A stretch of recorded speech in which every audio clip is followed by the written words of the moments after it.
continuar, então, agora. Vamos falar um pouquinho das misturas gasosas, levando em consideração que os gases, eles não reagem entre si, tá? Então, vamos relembrar que PV é igual a nRT para qualquer tipo de gás ideal, né? Mas, quando a gente fala de uma mistura gasosa, esse número de mols, ele vai se referir à somatória do número de mols de um gás A mais a somatória do número de mols de um gás B, porque nós estamos falando de uma mistura. Bom, independente, pode ser 3 gases mais um gás C, 4 gases mais um gás D. Aqui, então, a gente vai ter um número total, que é a somatória de todos, o número de mols de todas as partículas, tá? Bom, como que nós vamos trabalhar, então, a equação geral dessas misturas gasosas? Antes, vou falar um pouquinho para vocês sobre a lei de Dalton, tá? Então, a lei de Dalton fala o seguinte. Vou colocar aqui a lei de Dalton para vocês também, tá? A lei de Dalton, ela fala que a pressão parcial de um gás A, ela é a fração molar desse gás A multiplicado pela pressão total, tá?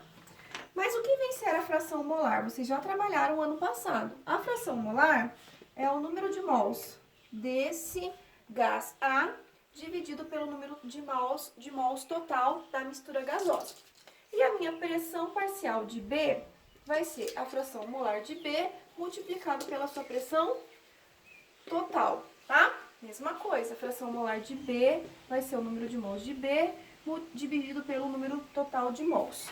Bom, sabendo disso, vocês conseguem achar as pressões parciais de cada um dos gases. A gente consegue chegar aqui na equação das misturas gasosas.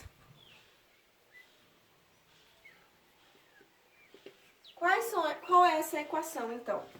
Pressão parcial de A vezes o volume de A dividido pela temperatura de A mais a pressão de B, pressão parcial de B, vezes o volume de B dividido pela temperatura de B vai ser igual à pressão da minha mistura, que é a minha pressão, vezes o volume dividido pela temperatura, tá?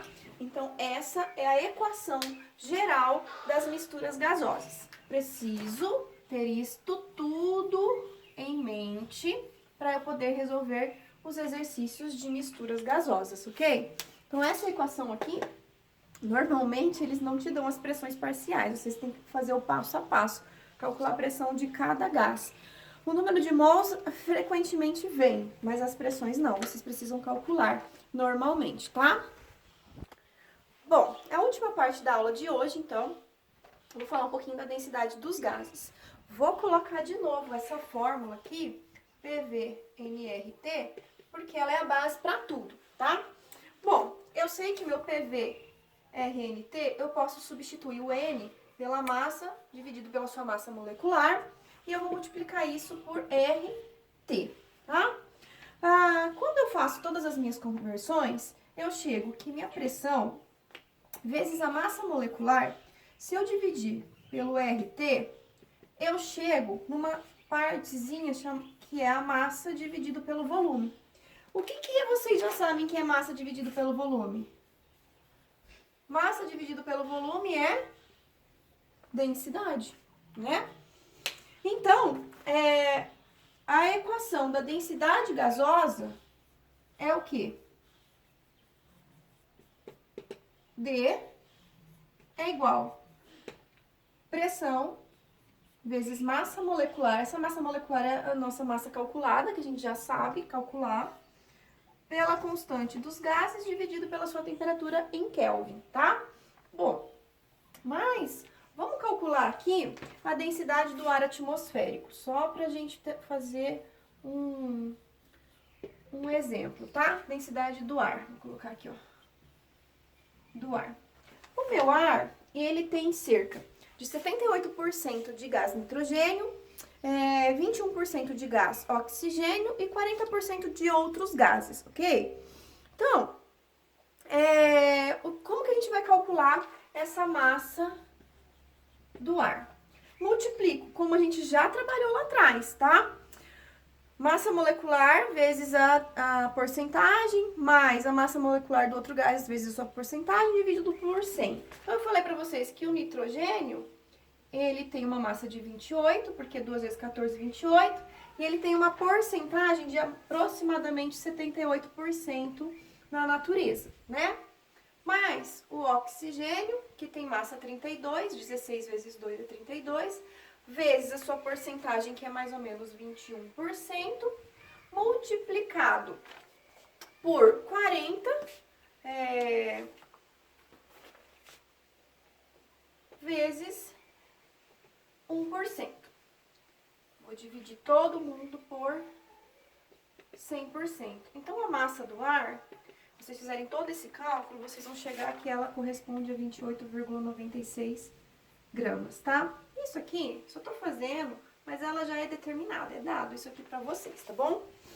Bom, então vamos calcular a densidade do ar? Ó, densidade do ar, PMRT. P, 1 atm, né? M, acabamos de encontrar aqui, 28,96 gramas. Dividido por R, tô trabalhando em ATM, então vou usar 0,082. Multiplicado pela nossa pressão, pela nossa temperatura ambiental, que é 298 Kelvin. Dessa maneira, chego que a densidade do ar é 1,18 gramas por litro, tá?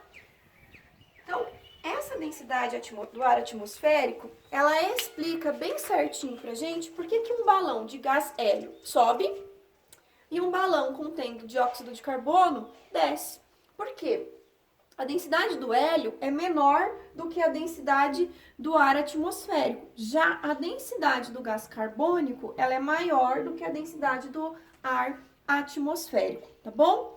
Bom, então nós terminamos aqui a nossa aula sobre a equação geral dos gases. Espero que vocês tenham compreendido.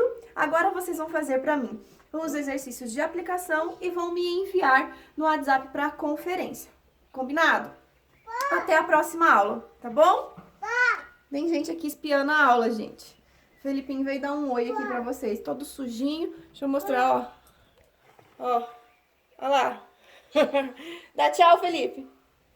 Tchau.